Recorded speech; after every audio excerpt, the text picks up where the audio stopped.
Préface. Le sentiment de n'avoir aucun pouvoir sur les gens et les événements est difficilement supportable. L'impuissance rend malheureux.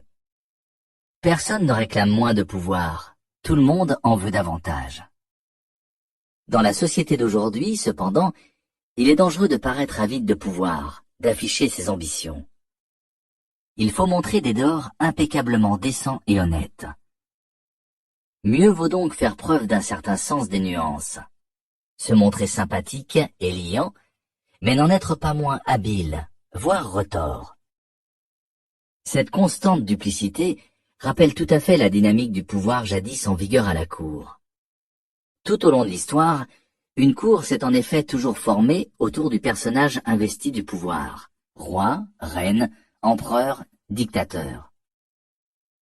Les courtisans étaient dans une position particulièrement délicate.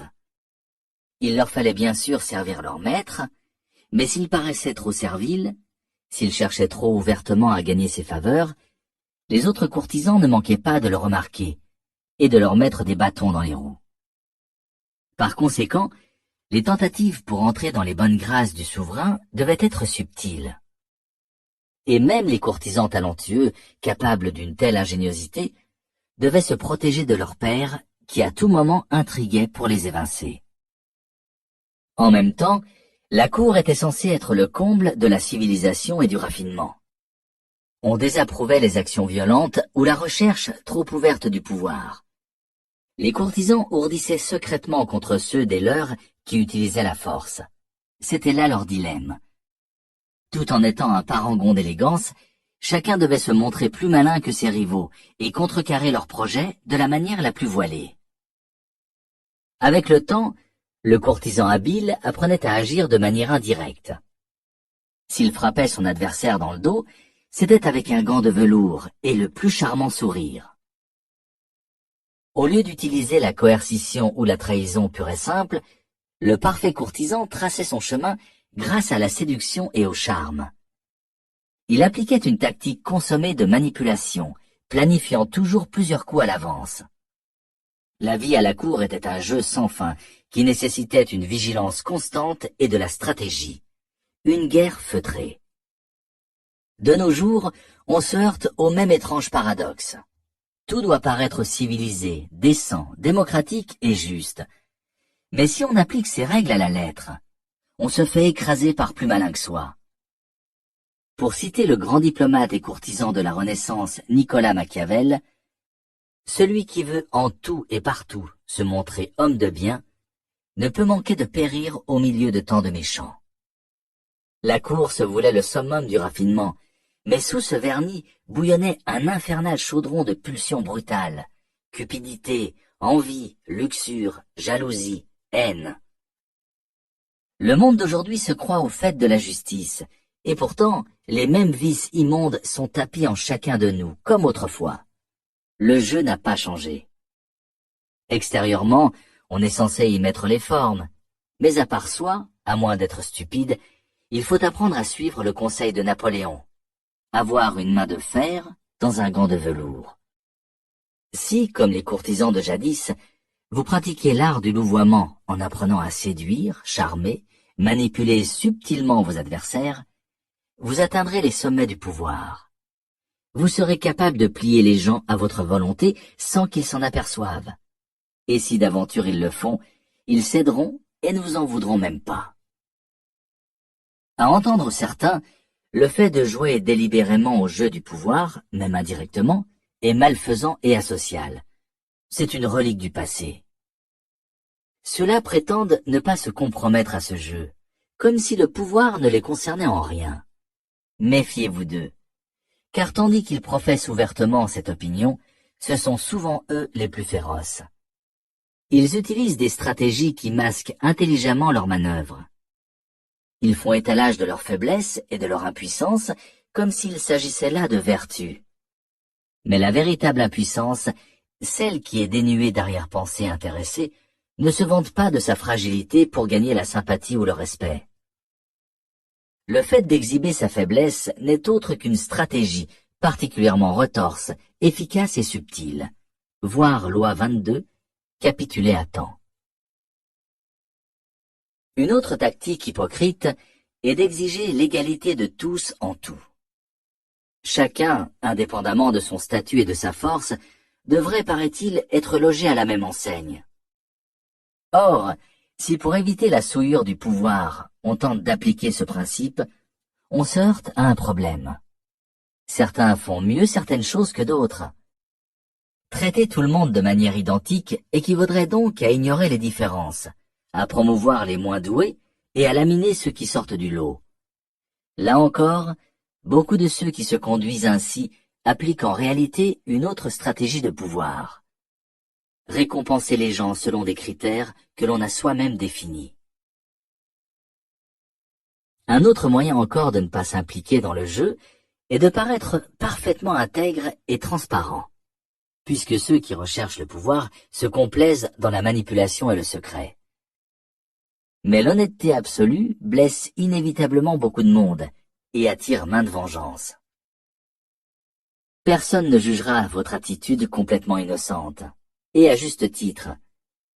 En vérité, c'est bel et bien une stratégie de pouvoir que de se fabriquer une image noble, généreuse et désintéressée. C'est une forme de persuasion, voire de coercition subtile. Enfin, ceux qui se disent étrangers au jeu du pouvoir affectent parfois la candeur. Là encore, soyez vigilants, car une apparente ingéniosité peut n'être qu'une manipulation parmi d'autres. Voir loi 21, assaut, sot et demi. Même la naïveté authentique n'est pas nécessairement innocente. Les enfants peuvent être naïfs de bien des manières, mais ils cherchent souvent, d'instinct, à prendre le contrôle de leur entourage. Les enfants souffrent de leur sentiment d'impuissance face aux adultes, et ils utilisent des moyens à leur portée pour se faire une place. Les vrais innocents ont comme tout le monde besoin de pouvoir, et ils sont souvent d'une efficacité d'autant plus redoutable à ce jeu que leur stratégie n'est pas calculée. Une fois encore, ceux qui font étalage d'innocence sont parfois les moins innocents de tous. On reconnaît ceux qui se prétendent au-dessus de la mêlée à leur façon d'afficher leur vertu, leur piété, leur sens profond de la justice. Mais nous sommes tous avides de pouvoir. La plupart de nos actions sont orientées en ce sens. Et ces gens-là ne font que jeter de la poudre aux yeux. Ils cachent leurs ambitions sous les oripeaux d'une prétendue supériorité morale. Si vous les observez attentivement, vous constaterez que ce sont souvent les plus habiles à la manipulation indirecte, même si certains la pratiquent inconsciemment. D'ailleurs, ils poussent de hauts cris lorsque les tactiques qu'ils utilisent quotidiennement sont dévoilées au grand jour. Le monde est une immense cour où se trament toutes sortes d'intrigues. C'est ainsi. Nous sommes piégés dedans. Donc, rien ne sert de vouloir rester en marge. Cela ne fera que vous rendre impuissant, et l'impuissance vous rendra malheureux.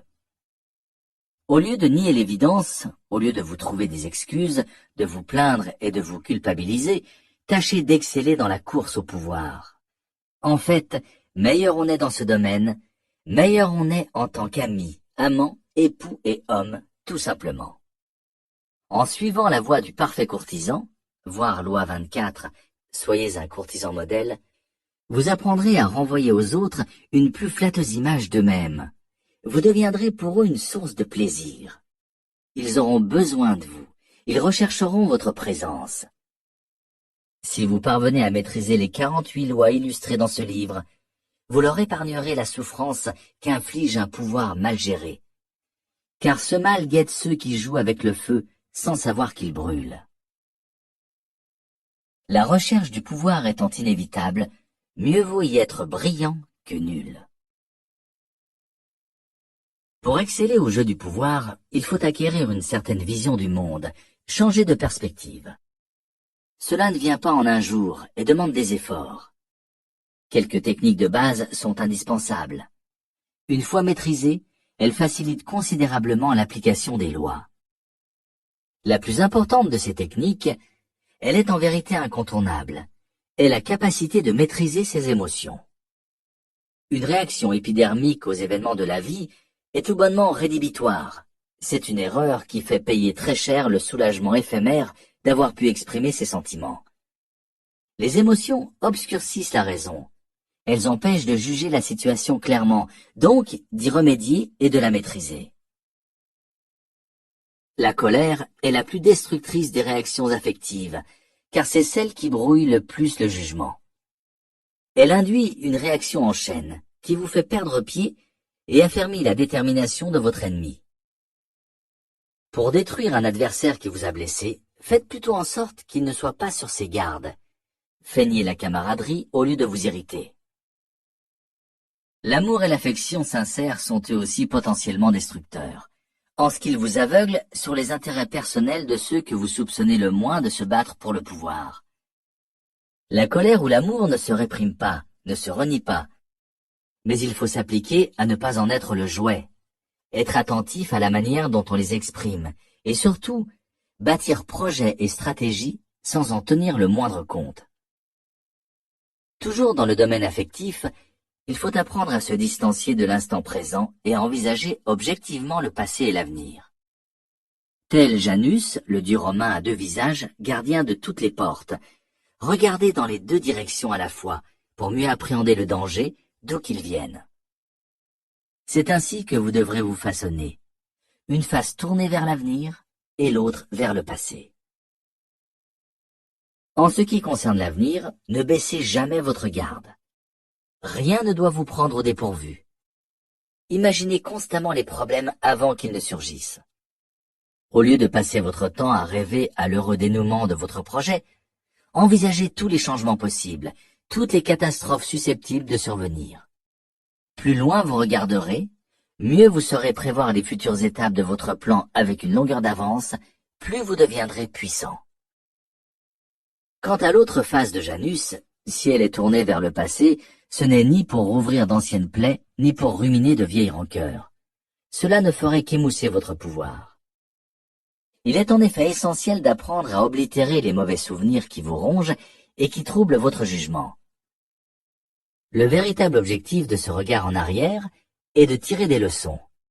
Étudier le passé pour apprendre de ceux qui vous ont précédés. Cet ouvrage cite de nombreux exemples historiques qui vous aideront beaucoup dans cette démarche. Ensuite, à la lumière de l'histoire, vous évaluerez vos actions et celles de vos amis. C'est là la meilleure école, parce qu'elle se fonde sur l'expérience personnelle. Commencez par examiner les erreurs que vous avez commises, surtout celles qui vous ont le plus profondément affecté. Passez-les au crible des 48 lois du pouvoir, tirez-en la conclusion et prenez la résolution suivante. Je ne referai plus jamais telle erreur. Je ne retomberai plus jamais dans tel piège. Si vous êtes capable de mener à bien cette auto-évaluation, vous apprendrez à sortir de vos propres ornières, ce qui est un talent inestimable. Le pouvoir exige de jouer sur les apparences. À cette fin, vous devrez apprendre à revêtir différents masques, à avoir plus d'un tour dans votre sac. Ne croyez pas que vous vous abaissez en pratiquant la manipulation et en jouant la comédie. La vie est une comédie. Ce qui distingue l'homme des animaux, c'est jusqu'à un certain point, sa capacité à mentir et à manipuler. Dans les mythes grecs, dans le cycle indien du Mahabharata, dans l'épopée mésopotamienne de Gilgamesh, c'est le privilège des dieux que d'utiliser l'art de la tromperie. Le grand Ulysse, par exemple, fut jugé à l'aune de sa capacité à rivaliser d'astuce avec les dieux. Il déroba une partie de leur pouvoir en les battant à leur propre jeu, fondé sur la ruse et la duplicité. La ruse est un art raffiné, issu de la civilisation même, et l'arme la plus puissante dans le jeu du pouvoir. On ne peut s'en servir avec succès sans prendre des distances avec soi-même, sans incarner différents personnages en portant le masque idoine selon le jour et le moment.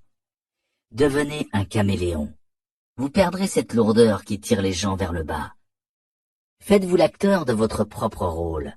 Travaillez à masquer vos intentions. Attirez les gens dans des pièges. Montez des mises en scène. Cela fait partie des plaisirs de l'esthète. Et en plus, cela conduit tout droit au pouvoir. Si la manipulation est l'arme offensive la plus efficace de votre arsenal, la patience est la meilleure défense. Elle fait éviter les bévues. Comme le sang-froid, elle s'acquiert. Ce n'est pas un talent naturel. Mais rien de ce qui touche au pouvoir n'est naturel. Le pouvoir est d'essence plus divine que quoi que ce soit d'autre au monde. La patience est la vertu des dieux, car ils ont l'éternité devant eux. Elle permet de faire des merveilles. Quand on met le temps de son côté, on arrive même à faire repousser l'herbe, à condition de voir loin. L'impatience, en revanche, affaiblit. C'est un obstacle majeur sur le chemin du pouvoir. Le pouvoir est amoral par nature. Pour l'acquérir, il faut évaluer les circonstances pour elles-mêmes et non d'un point de vue éthique. La quête du pouvoir est un jeu.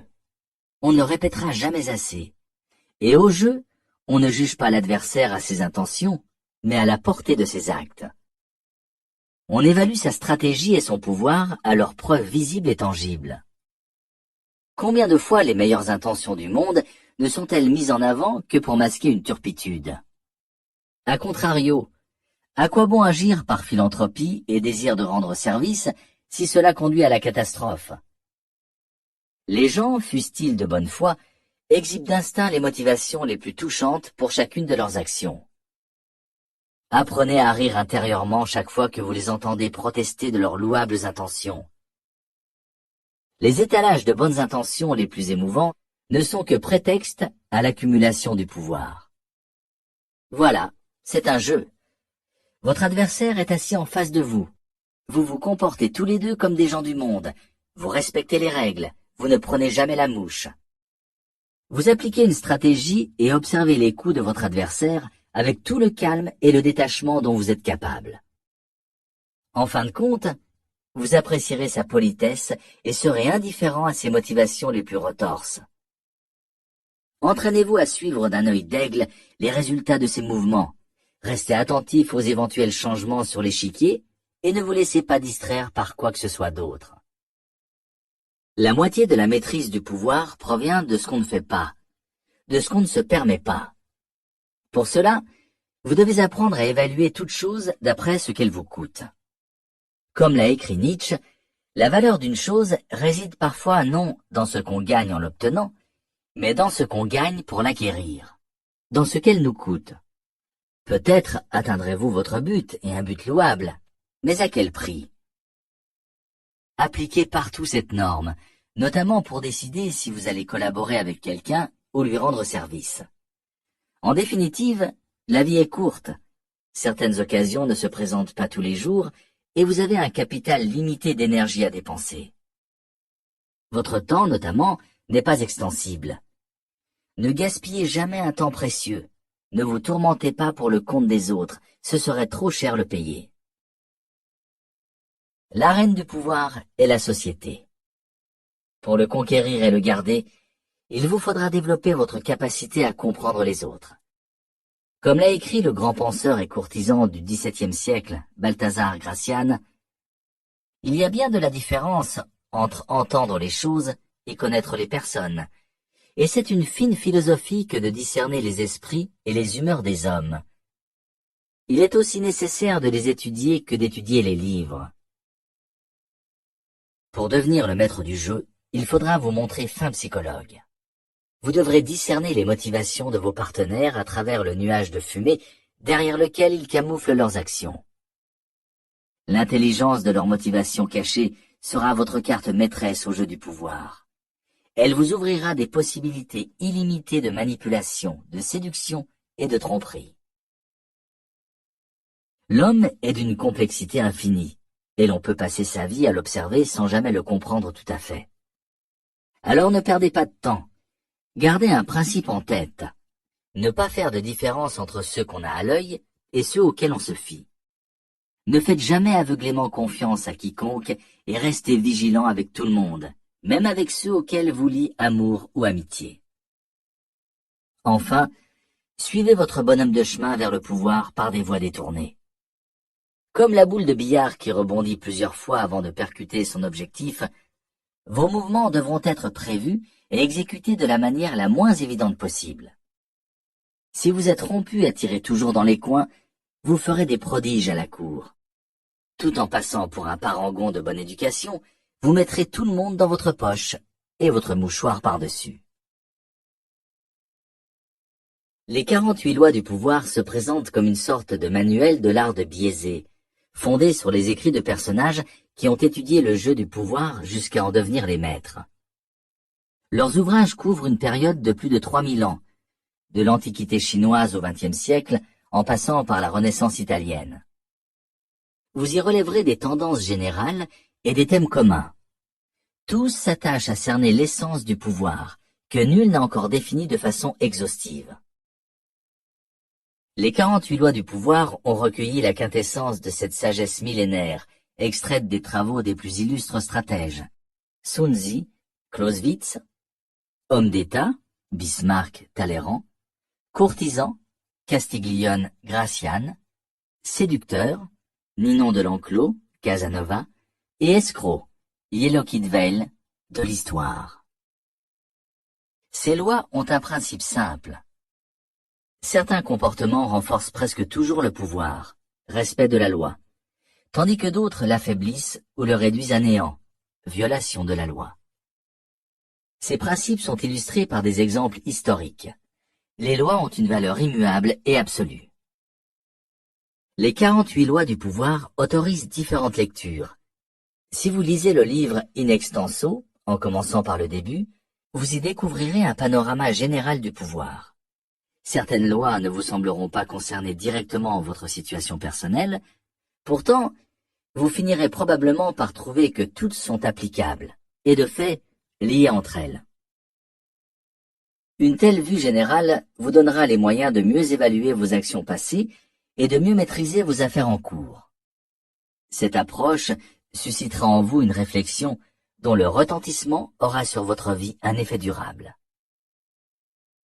Mais l'ouvrage a aussi été conçu pour permettre au lecteur d'y piocher çà et là tel ou tel point précis selon les circonstances. Vous connaissez une négociation difficile avec votre patron, par exemple, et vous ne comprenez pas pourquoi vos efforts ne vous valent pas plus de gratitude, donc une promotion.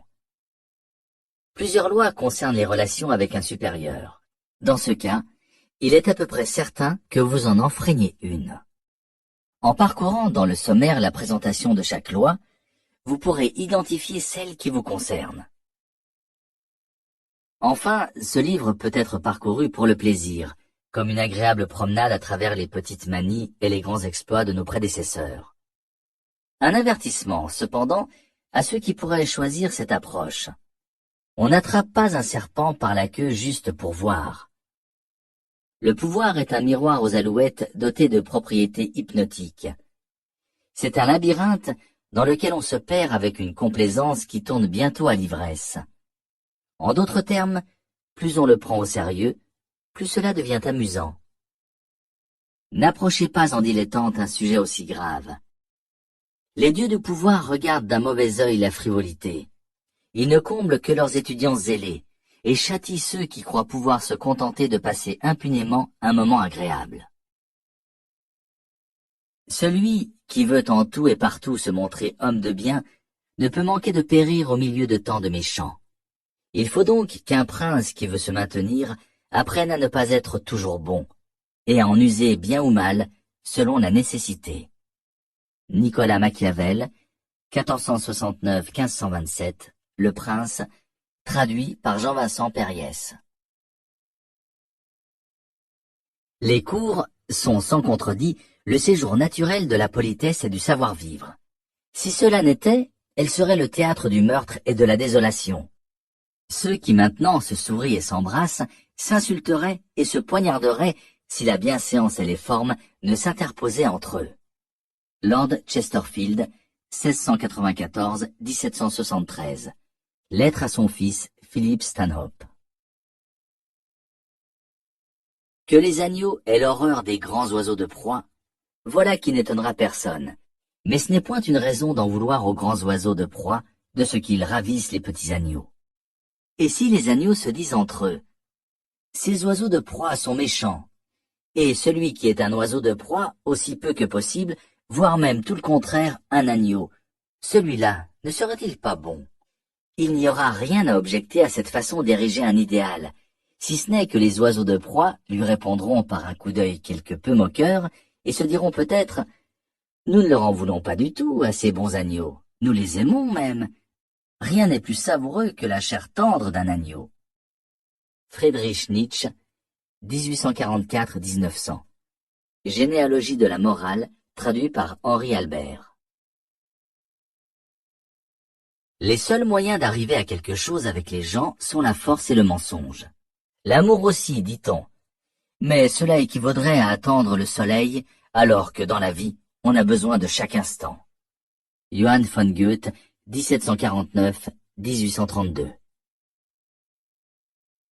La flèche tirée par l'archer peut ou non tuer une personne. Mais les stratagèmes d'un homme avisé peuvent détruire jusqu'aux enfants dans le sein de leur mère. Kautilya, philosophe indien, IIIe siècle avant Jésus-Christ.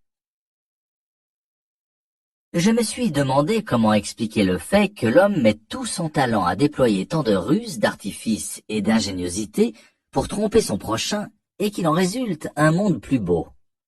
Francesco Vettori, contemporain et ami de Machiavel, début du XVIe siècle.